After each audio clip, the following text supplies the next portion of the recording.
जनता को नहीं समझिएगा तब तक यह भ्रष्टाचार का अंत होने वाला नहीं है। साथियों, आप ब्लॉक में जाइए, आपके साथ किस तरह का सलूक हो रहा है।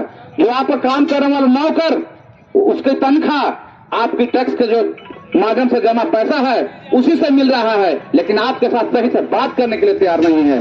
आपको इतना टहला रहा है कि अंत में आप पैसा देने के लिए मजबूर हो रहे हैं। तो उस नौकर को आप चेताने का काम कीजिए कि हम मालिक हैं, हमारे सामने आप नाजायज पैसा का बात नहीं कर सकते हैं। आप वहां पर कड़ा तरीका से आपको खड़ा होना पड़ेगा, अपने स्वाभिमान को जगाना पड़ेगा और एकजुट होना पड़ेगा। जब तक एकजुट नहीं होगा तब तक कोई रास्ता नहीं है। आपको दाखिल खारिज के नाम पर, ऑनलाइन के नाम पर भारी भरकम राशि की लूट की जा रही है।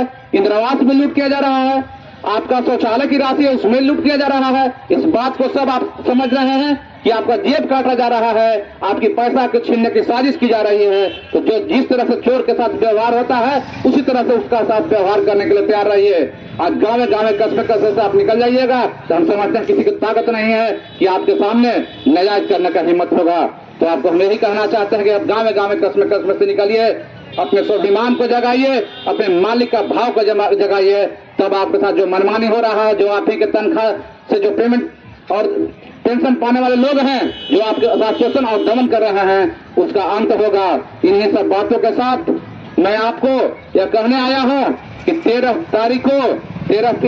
फरवरी को किसान आंदोलन पुनः शुरू होने जा रहा है। हरियाणा और पंजाब के किसानों ने बढ़ चढ़ के हिस्सा लिया है, तो आप भी इसमें अपनी भागीदारी बनने की कृपा करें। जब तक इसमें बढ़ चढ़ के हिस्सा नहीं लीजिएगा तब तक आपका कल्याण होने वाला नहीं है। हम लोग को जातीय और धर्म से भी ऊपर उठना होगा।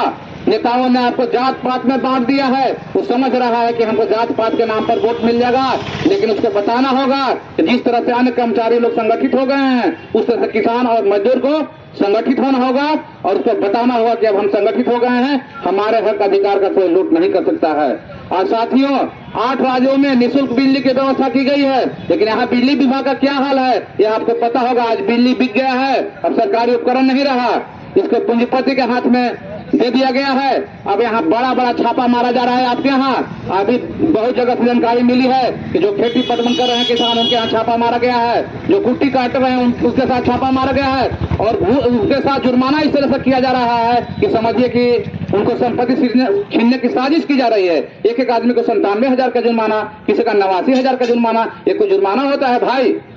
ये तो सीधा उनकी संपत्ति छीनने की साजिश की जा रही है।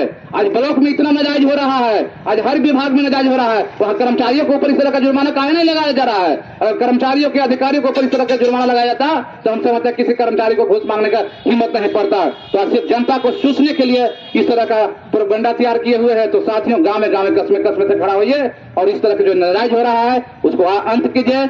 इन तमाम बातों के साथ मैं अपने वाणी को विराम करता हूँ। जय हिंद, जय भारत, जय किसान, जय मजदूर।